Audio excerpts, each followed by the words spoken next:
Hello and welcome to a panel by Cultivate America on food justice and access to healthy, sustainable foods in all communities.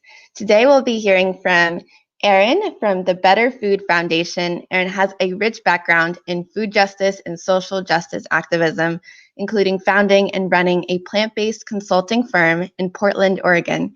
She focuses on digital and creative strategies, storytelling, and community engagement. Erin also writes on various topics, including decolonizing our food system, social transformation and liberation, and the environmental and human costs of industrial agriculture. She has a passion for and a pulse on design thinking, leveraging technology for social change, photography, and growing vegetables. Welcome, Erin. Thank you, Lana. Great to be here. And Erin is the Director of Engagement at Better Food Foundation, so we're so excited to hear from her. We'll also be hearing from Thomas, a lifelong admirer of animals who was raised meat-free and later became a professional advocate in 2014. He has since worked in various initiatives such as corporate outreach, federal, state, and regulatory advocacy, promotion of Meatless Mondays, leafleting across North America, public speaking, campaigning, community organizing, and more in his movement. So welcome, Thomas. Hi, Lana. Hi, everyone. I'm so excited to be here with you all today. And lastly, our last panelist will be Bernice Cunningham. Bernice is the director of Planting Change Foundation. He's also a member of YouNGO, the youth constituency to the United Nations Framework Convention on Climate Change.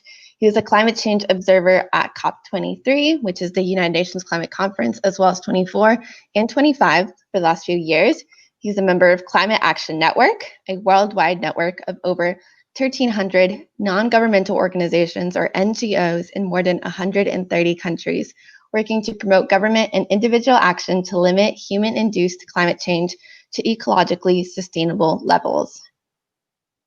He is also a youth ambassador in Real Food Systems and has experience working with organic agriculture in frontline communities in the Latin American region, as well as experience working with the private sector.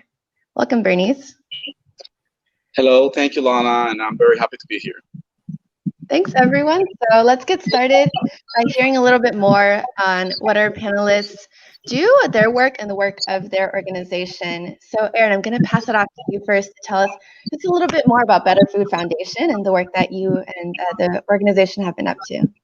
Yeah, happy to begin. As Lana said, my name is Erin Eberle. I use the pronouns she, her. I live in Portland, Oregon, and I'm the Director of Engagement at Better Food Foundation, where we're broadly working to build a more just food system that looks like a lot of different things. I think the most important thing to know about our work is that we take a very intersectional approach to our strategies. And so we're really looking at this holistic framework of all of the human, animal, and environmental impacts of our food system. And we believe that in order to create a more resilient, just world, that this approach is what's needed. And sort of the crux of all of that is the industrial animal agricultural system in the United States. It's sort of the root of many of the injustices in our food system, in that by dismantling factory farming, we will be able to create a more just food system for all. Great, thank you so much. I think that's a really helpful introduction to have. And Bernice, I'll pass it on to you next. Thank you, Lana. So the Planting Change Foundation is actually based in my favorite state of the United States, Oregon. I was in Eugene, Oregon, a few years ago, and we started the Planting Change Foundation that works with Latin America grassroots organization, especially to increase the strength and their education capacity. We're working with 2,800 students. We deeply believe in education, and we think that the change has to come from the kids. So we grow food and the schools. And the last thing that we think is about the food. We think about the education that they're learning, where the food comes from, how food is healthy. And definitely this year we are connecting this with the emotions. because we think that when you don't have good emotions, you will treat animals bad, you will not eat good. So we're thinking like the center of our philosophical change will come from the emotions of humans. Thank you. That's really interesting. Thomas? Yeah, I'm not from Oregon, so I feel left out here. Plant Dining Partnerships, we're based in Washington, D.C., and just a brief overview of our mission statement. We work to get plant-based options into all communities, emphasizing food swamps, highlighting competitive price, taste, and convenience opportunities. In this process, we wanted to see if there was a gap in the way that we could make our work ubiquitous and a way that we could make the most impact in a short amount of time. So we focus on national campaigns with leading food service companies to implement plant-based options. We've worked with companies such as Dunkin', Hardee's, and Starbucks to implement the plant-based sausage at the national level. We have 3 current campaigns going on.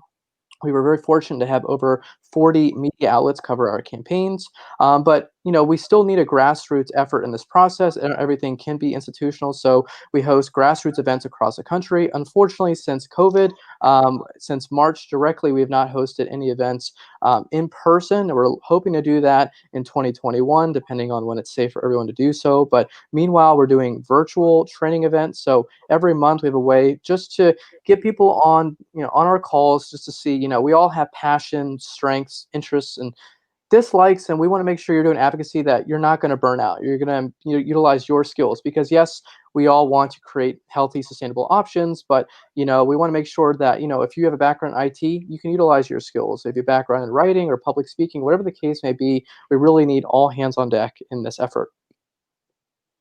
Thank you, Thomas. And I'm not based in Oregon either, so don't feel bad. We also had a comment based on what Bernice said, so hopefully we'll be hearing some more about his work in school soon. That'll be exciting. So my next question is based on accessibility and why it's so important that when we talk about foods that are healthy and sustainable that people should be eating more of and transitioning their diets to eat more of, why is it so important that we talk about access as well? And Bernice, I'll pass it on to you. Thank you so much. I just want to clarify that the NGO is based in Oregon, but I'm currently in Managua, Nicaragua. So I'm in the heat here. And definitely from the Latin American region perspective, this is a very great question, because we have a big percentage of the population that doesn't have access to food. And these populations are usually in the rural communities, and this is like the worst scenario, because they could be producing their own food, but they haven't. They under I will say that we're under attack with the big agricultural companies, especially sugarcane, that use a lot of agrochemics and monopolize the land. So what happens is when they monopolize the land, these communities became porous and porous, and they just have to flee to natural reserves and destroy the natural reserves and liberate carbon. So in my country perspective, our biggest contribution to greenhouse emission is by the change of the land of use and the deforestation. So we have to think very strategically on this, all the implications that foods had in human life. And I definitely think that the main problem is our economic model. And I think we should be all talking about economics, because economics could change things so fast. And that's why I work very deeply with the private sector, with the more the sector that's trying to make a change, because they have a force to make a change. There are some sectors that definitely they will not be able to change, like the fossil fuels, or the animal farming, big animal farming industry. But there are other industrialized parts of the economy that we could change, and agriculture is something that we could change to organic agriculture. So I think we really need to have. There are many ways to bring a solution, but I think we need to focus number one and education. Because when you change a generation, definitely this generation will lead the world, will lead the companies, will lead the governments, will lead everything. So we are working in a long-term solution. We know that it's a long-term solution, but we have to start someday. So we're starting here, working with the kids, growing food. And as I tell you in our programs, the last thing that we're thinking is about the food. We're thinking in so many other stuff like the water and how you get the student to relationship with them. And we realized this year that some students suffer violence in their houses. Some students have other emotional problems. So how a student with emotional problems could be talking about organic agriculture? Like we can't tell them let's talk about organic agriculture if they suffer in violence, if they suffer in abuse. So we change our whole model and we focus it in emotion. So when we grow food, we grow food to health. We grow food to unite people. We grow food to strengthen the capacity of the emotions of these kids. And we're bringing psychologists into our program. We actually do climate change monitoring, and we do water and solid waste. So definitely, I will say the two biggest ways of change on the modern society is education, that I call it culture and communications definitely are two ways to change things fast. But definitely, if we don't start the economic discussion about this, and if we don't start about rethinking the whole model of production that humans have at this moment, it will be really hard to fix the problems that we have in the short term, especially in food access. Thank you. Thank you, Brittany. Yeah, at Cultivate America, we also focus a lot on young people, the younger generation, and engaging them in the solutions that we know and that are most promising to climate change, which are mostly in food systems and in food systems change, which is really exciting. Erin, I'd love to hear your input on this question. Yeah, thank you, Bernice. I really appreciated your response, and I think it has definitely some overlap with the work that we do. I think it's a super important question to begin with. Like, why is it important that we talk about access? I think the easiest answer is because not everyone has equal access. And in our opinion, my opinion, I think sort of the first step in even beginning to create a sustainable, healthy food system that is, accessible to all is similar to Bernice talking about the economics, is replacing this sort of mass production paradigm with one that's like very steeped in systemic inequities, including racism and many others, with very like community-oriented focused solutions, and sort of transitioning out of the more corporate structures of industrial animal agriculture toward more plant-forward, community-focused agricultural solutions. And the key piece of that is food sovereignty is at the core of that. And until we push that forward, I don't think it would be possible for us to have a just food system where all humans have access to not only healthy and sustainable, but also humanely produced foods. Yes, definitely. Those are really important points. Thomas, I'd love to hear from you. Yeah, well, I just want to share the points shared before are absolutely on point, and I just want to piggyback on that and just share that, while ultimately our end goal is to create a healthy and sustainable food system, without access to these foods, basically it's a moot point. We don't want a small subsector of people to have exclusive access to this. We don't want it to simply be the Whole Foods or Trader Joe's community. We have so much work to do. There's a lot of conversations that have had to be had moving forward. And just to kind of touch on your point, Bernice, in the United States, we have big animal agriculture who give hundreds of billions of dollars to promote animal farming, and so the food system is set up as such to promote less sustainable options and keeping the price of these options low comparatively to more sustainable options. And so we have a lot of work to do just to change the financial opportunity and just showing that there is a market and consumers are the ones driving this change. And so we have outlets such as restaurants, retailers, and the food service industry altogether promoting healthy, sustainable food options. We have a lot of work to do because the conversation has to be had. First and foremost, we have to show that there is profit margin, and once the supply and demand is there, we can have a food system. Because ultimately, while we all are in support of these sustainable options. It comes down to, unfortunately, monetary and financial gains in the food service industry. So with more people coming on board and more communication from everyone here on this panel, I think good things can happen in the near future.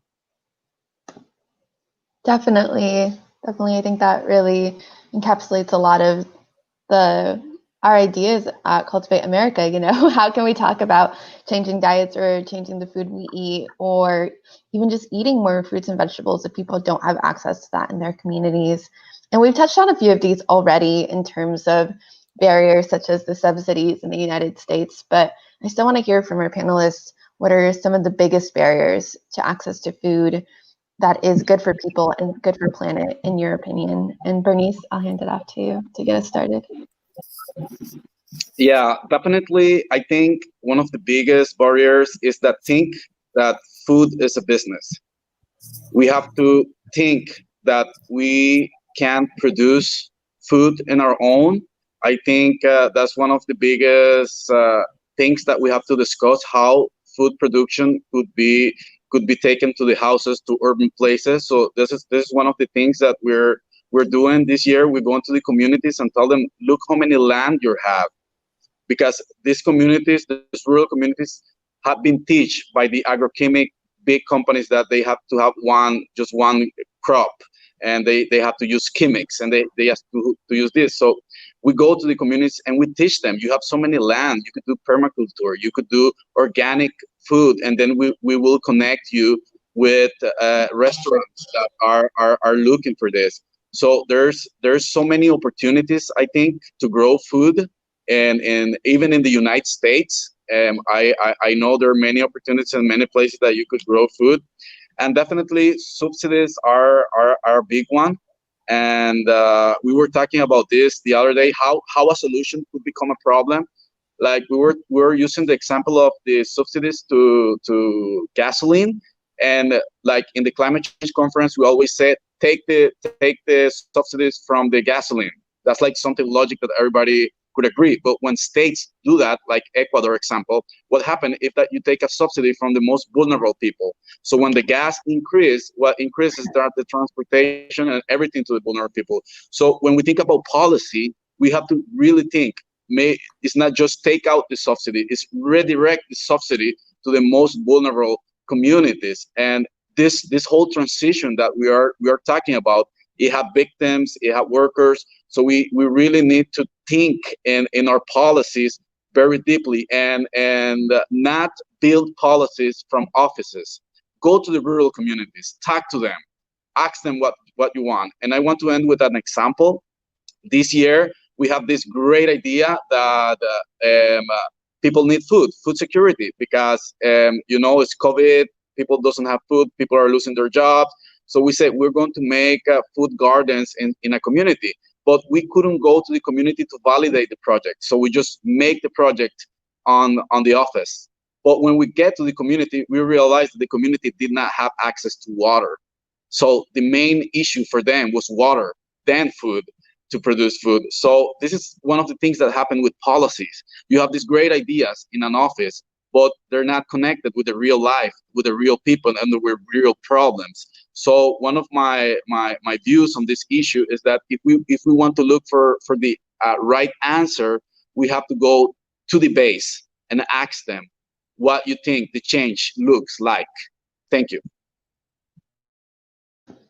Thank you, Bernice. Completely agree with those points. And I think you've already mentioned some really great work and solutions that you're doing. But I think when we're talking about access, I really want to know, what are the most promising solutions you see on a large scale to these access problems, as well as in your communities, of course. But sorry? That's me. Okay, so definitely the biggest solutions that I see is using the climate change funds to finance small-scale organic agriculture programs, because we have to see finance obviously in a big scale, like the climate change funds, and we should use those funds to promote organic agriculture. I think we should talk about organic agriculture, and not just talk about organic agriculture. Do organic agriculture in the cities, do organic agriculture with the communities, and definitely, I think that's one of the biggest change that I could see at this moment. Thank you. I'll pass it on to Erin. Let's talk about barriers and promising solutions. Yeah, happy to. I think I've touched on the barriers a bit, I think, in my previous responses, but I think two really high level and just structural issues that are barriers begin with sort of the racism that's embedded in our agriculture system. I mean, our country was founded on racist practices, and beginning with stealing land from indigenous people to then enslavement of indigenous and African peoples. And those are still showing up in our policies today. And until we address these colonial mindsets, I think it would be really difficult for us to move forward. And then the second piece is sort of the industrialization and consolidation of the food system, which essentially values profit over people, animals, the planet, and everything else. And until these two high-level issues are addressed, it'd be really difficult to move forward. Definitely. I think that's a really important conversation to be having right now. Thomas, I'll pass it on to you. Yeah, first, just to touch on your first question about barriers. From my perspective, I see that just going to retailers in lower socioeconomic status communities, from what I've seen, there's truly a lack of healthy, fresh vegetables, which is absolutely unacceptable. Transportation to retailers is also very difficult in these communities, as well as, you look at restaurants in the area, typically fast food restaurants, which have less sustainable options and are much closer than retailers. So there's a higher chance you're going to go to these fast food establishments in lower socioeconomic status communities. And ultimately, these food options that are more sustainable, they cost much more money, which doesn't correlate to individuals who are just making it by with their salary. And so we want to really, to kind of spearhead this forward to make this a promising solution, is we want to continue to make sure these options taste good first and foremost. I mean, if all things are created equal, we believe that sustainable options, people would want to support them if the cost is right, if the taste is right, just the convenience is there. But also, we want to make sure just the supply and demand is there. And so we believe that, with companies coming out, such as, Starbucks and Burger King and McDonald's has a McVegan, all these companies are seeing that the bottom line sales are there for plant-based options to, for them, address their bottom line sales, and which is great to promote more sustainable options moving forward. Ultimately, this is not the end goal, but it's a step-by-step process to revamp our food system.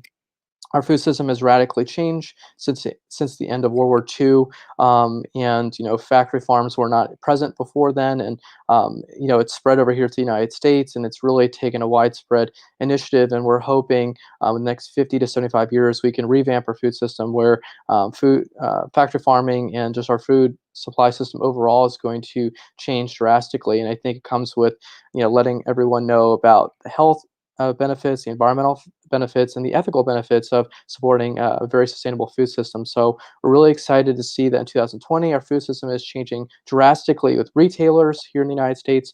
Plant-based options are surging, in particular with Beyond and Impossible, and there's a long list of companies coming out.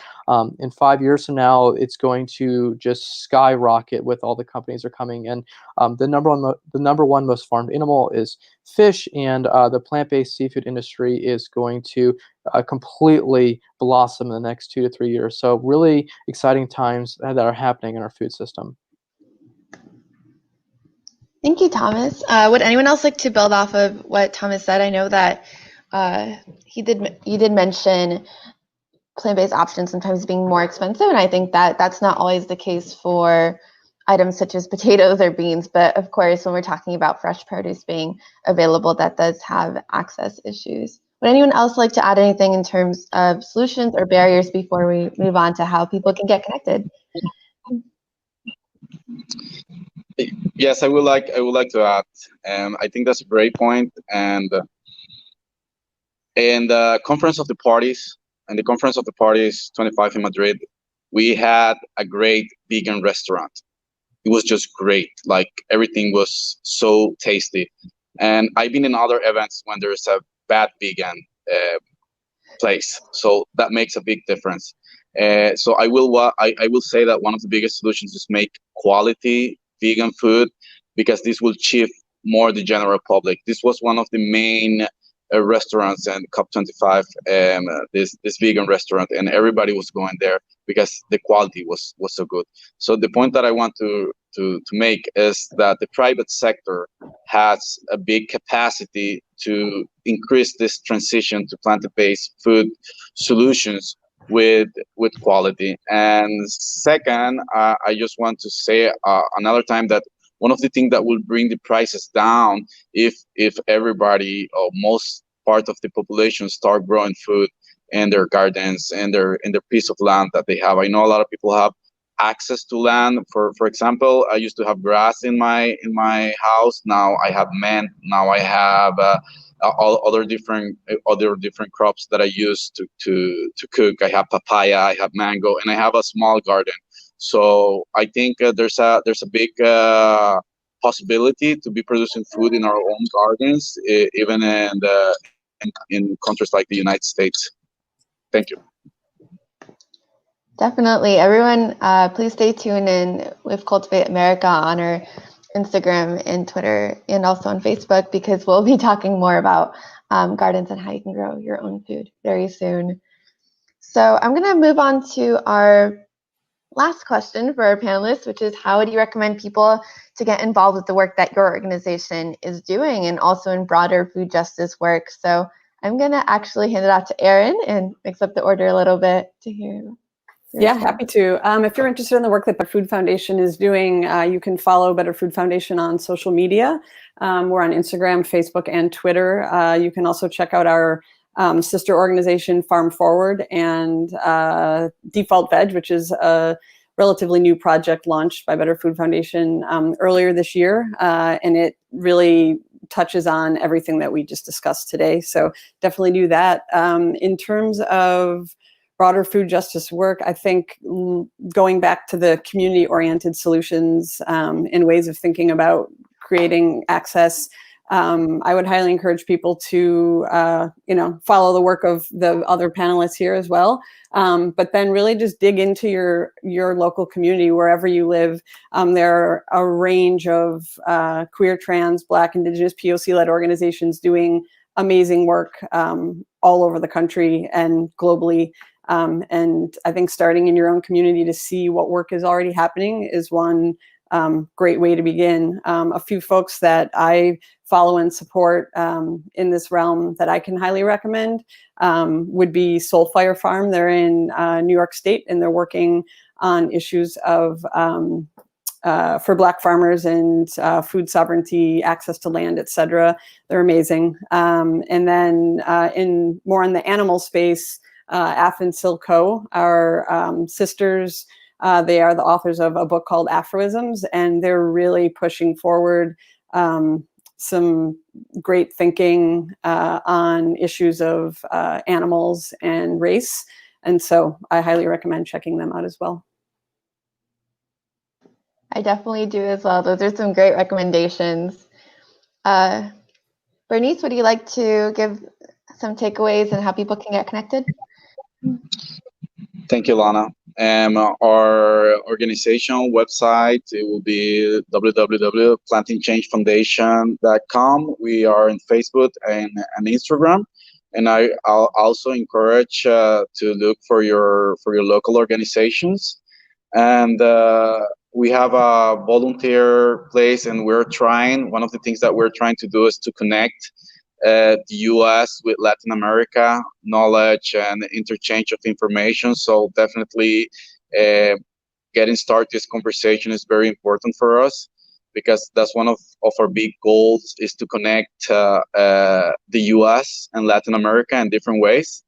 Because we see, I've been in the US a couple of times. I have the opportunity to have an education there, And I know that there are very similar things in countries. Like in my country, we have racism. We have racism in agriculture. We have racism against indigenous people, and all this come from a colonial view of the world that was imposed by different religious institutions and others. So definitely we are having the same problems, and some of the solutions are the same as well.